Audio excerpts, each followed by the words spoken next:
Samantala may nakikitang probable cause ang grupo ni dating Senador Gringo Honasan at senatorial candidate Rodante Marcoleta para maibalik sa Pilipinas si dating Pangulong Rodrigo Duterte, lalo na't sinasabing hindi dumaan sa due process ang pagpapadala sa kanya sa ICC. Hinikayat naman ng grupo ang mga Pilipino na suportahan ang kanilang isinusulong na electronic signature campaign para makakuha ng puwersa at makita ng ICC na may kapalpakan sa naging pag-aresto sa dating Pangulo. Para sa detalye, may live report si Erlo Bringas. Erlo.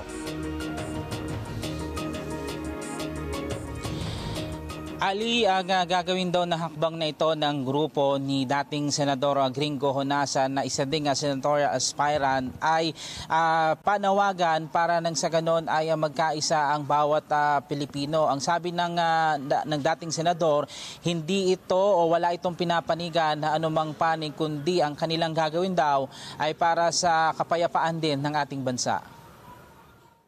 Ito ay pro-Filipino. This is a pro-Filipino effort na hindi natin naririnig sa national conversation. Ang question is, ano gagawin natin? Okay, mabuti na itanong mo yan. Hindi na ito issue tungkol kay former President Duterte. Issue na ito ng bayan, ng sambayan ng Pilipinas. Yan ang panawagan ni senatorial aspirant Gringo Honasan patungkol sa nagkakagulo at kasalukuyang hindi raw nagkakaisang bansa. Dahil dyan mag-oorganisa ang grupo ni Honasan kasama ang Reform Philippines at ang Democratic Party of the Philippines maging ang Malayang QC Party ng isang kampanya para may panawagan ng agarang pagpapauwi kay dating Pangulong Rodrigo Roa Duterte.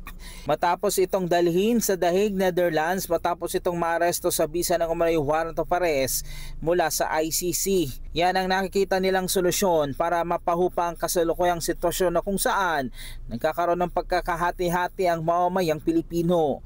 Sa ginawang press conference, dito inilatag ang mga maituturing na butas o kapalpakan ng gobyerno o hindi nasunod na batas sa pag-aresto sa dating Pangulo. Sinabi pa ni Honasan na nais nilang madinig ang boses ng taong bayan sa pamamagitan nga ng payapang paraan at pagkakaisa patungkol sa kasalukuyang nangyayaring pagkakabahabahagi sa ating bansa. Importante marinig natin, no? Yung tinig, yung tunay na tinig ng taong bayan, devoid of partisan political affiliation, devoid of the legalities. Dahil, di ba, ang daming legal opinion na valid din naman, no? So, walang pagkakaisa ron, walang konsensus. Saan tayo nagkakaisa? Ang ginawa namin, magtanong kami, sino ang gusto ng gulo? Wala namang nagtaas ng kamay. Sino ang ayaw ng unity? In fact, ito yung plataforma ng Unity Team na nagluklok sa ating Pangulo sa kinaroroonan niya ngayon. Walang nagtaas ng kamay. So doon tayo nagkakaisa. Ayaw natin ng gulo at gusto natin pagkakaisa. Dahil dyan, isang electronic signature campaigning ang ilulunsad ni Honasan at ng kanyang grupo na kung saan para makakuha sila ng puwersa at makakuha ang atensyon ng International Criminal Court o ICC at ipakita na mayroong kapalpakan sa naging pag-aresto sa dating Pangulo. Nanawagan din sila sa mga Pilipino na masuportahan ang kanilang hanay at nilinaw din nilang wala silang pinapanigan kundi ang kanilang ginagawa lamang ay para sa taong bayan. Kahit na anong pamaraan, basta't pumirma ka, e-signature, dito sa loob ng ating bansa, abroad, pumirma ka para ipahiwatig sa ICC at sa Korte Suprema ng unang hakbang dapat ay magtulungan tayo. Pag-isipan nilang mabuti para humupa yung sitwasyon, ibalik dito sa ating bansa si former President Duterte. Dito litisin. Dahil buhay naman yung mga korte natin, malakas, gumagana naman. Para naman kay senatorial candidate Rodante Marcoleta, marami raw silang nakitang probable cause para makauwi ang dating Pangulo. Una, ang paraan ng pagkakaaresto kay FPRRD kamakailan matapos na bumalik nga ito sa bansa mula sa kanyang pangunguna ng kampanya ng kanyang grupo na PDP laban sa Hong Kong. Bilang sa nakita nilang butas ay hindi raw pagbibigay ng karapatan sa dating Pangulo o due process sa ilalim ng batas ng Pilipinas na makita sana ng ICC para mapauwi mo na ang Pangulo. Isa pa nga sa kanilang kinukwestiyon ay ang naging paraan ng pag-aresto ng PNP sa dating Pangulo na dapat mismo ang Interpol daw ang gagawa at hindi dapat mismo ang PNP. Parang wala yung warrant of arrest eh.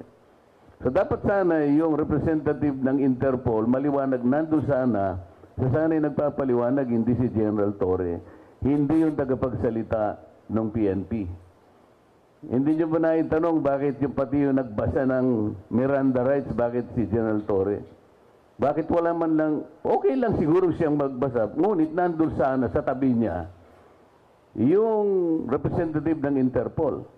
Ayon pa sa grupo, maliwanag na nakasaad sa batas na nilabag ang Article 59 ng Rome Statute and pertinent Philippine laws. Nakasaad dito na ang sinumang individual na naaresto ay kailangang dalhin muna sa judicial authority sa custodial state na nakasalig sa batas ng bansa. Kabilang dyan kung ang warrant ay nakapangalan mismo sa nasabing individual na inaresto at kung ang personalidad ay naaresto at nasunod ang proper process at naibigay ang karapatan nito. Pero sa nangyari daw sa dating Pangulo, tila hindi raw nasunod lahat ng ito.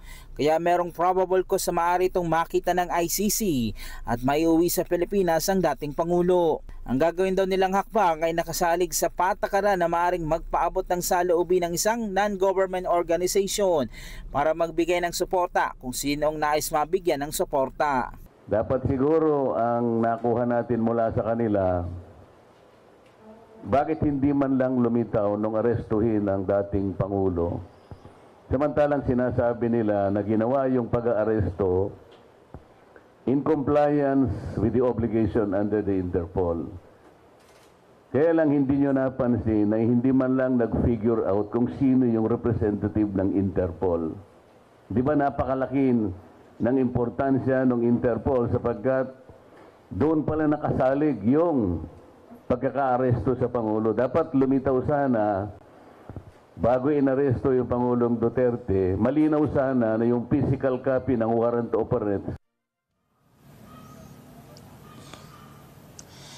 Samantala, Ali, ginit din ng mga grupo maging ng dating Senador Gringo Honasan na nalabag din yung Article 1, Section 1 ng 1987 Constitution. Yun nga yung tinatawag na no person shall be deprived of life, liberty, and property without due process of law. At ang sabi ng dating Senador Gringo Honasan, wala naman daw silang inaasahan na bilang na makikiisa dito sa e-signature campaign na ito. Pero sa nakikita nilang sitwasyon sa ngayon ay mukhang libo-libo daw ang mga lalahok dito sa e-signature campaign para mapansin ng ICC at mapauwi na nga ang dating Pangulo dito sa ating bansa, Ali.